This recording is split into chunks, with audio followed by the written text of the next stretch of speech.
You! Faith! A towering man shouted, grabbing my arms and yanking me in front of him. I have a message for you. My feet stumbled from the jarring movement and I wobbled, trying to regain balance as he placed me a full body span away from where I'd been standing. I looked all the way up at him in shock. He was at least 6.5 feet, with brawny shoulders and a graying beard pouring down to his chest.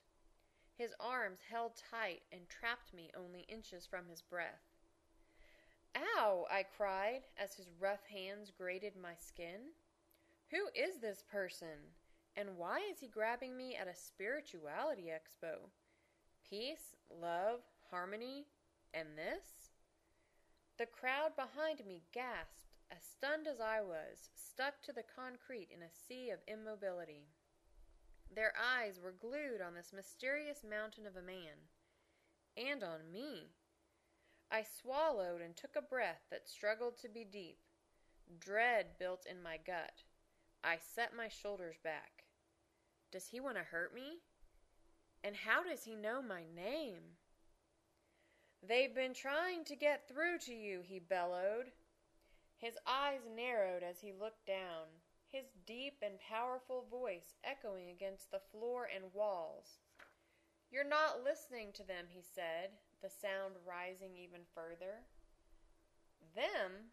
Who is he talking about? What is he talking about? I felt an internal awareness emerging with my thoughts. Like a long-lost friend, this surprising yet familiar presence was my higher self, reclaiming my human domain. Somehow, I knew this was coming, and somehow I know I can fight my way through it. I dug my feet into the ground. "So tell me then," I thought to him, defiant against his intrusion on my life.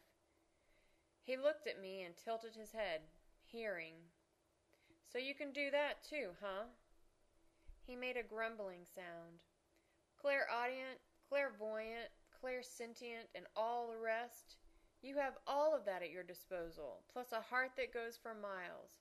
But what are you doing with it? This is what they are asking me." I didn't know how to answer, or even if I was supposed to. I took notice of the surreal moment and turned my head toward the hundreds of eyes staring my way. An oversized clock on the wall read 11:11. Again? Then an anxious feeling took hold in the pit of my stomach. My life purpose. I'd always felt like I had an important life purpose, that there was something meaningful I was supposed to do, but I had no idea what that something was. Apparently this guy does. Never mind that I don't know him, or that he was revealing my secrets to a crowd. If I could communicate with spirits and angels, that was my business. I definitely didn't need to be outed by a guy at a spirituality expo. No telling what kind of whack job he could be.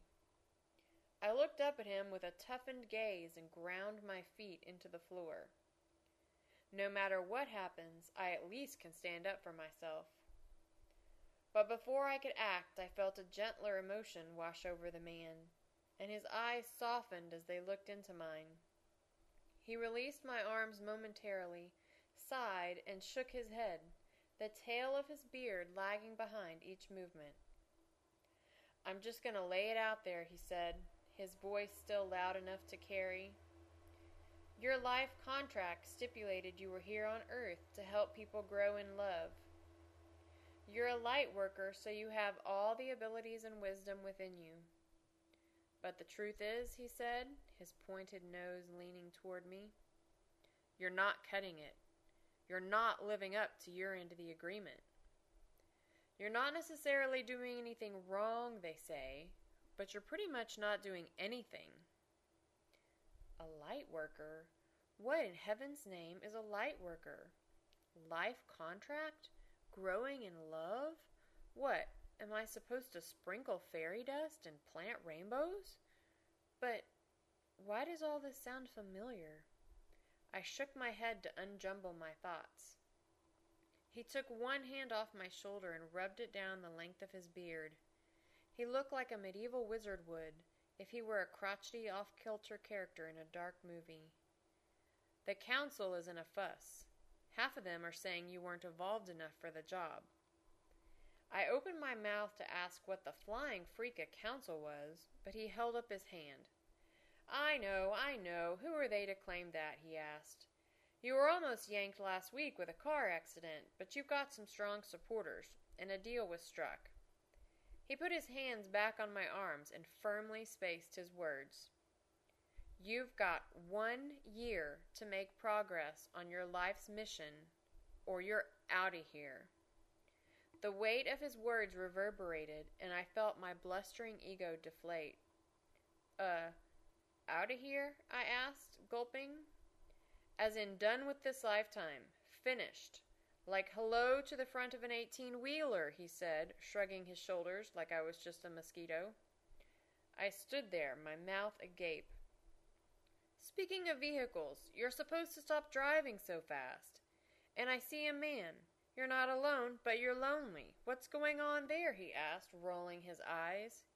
"Idiot!" he shouted. I didn't know whether he meant me or the man. "And stop eating your emotions already. Organic, they tell me. Ay, you've got a vocal group. Anyway, here," he said, shoving something into my hands. "Have a crystal." I looked down into the palm and saw an angled piece of clear quartz. I could feel it tremble against my skin, and the top of my scalp tingled with pricks of energy.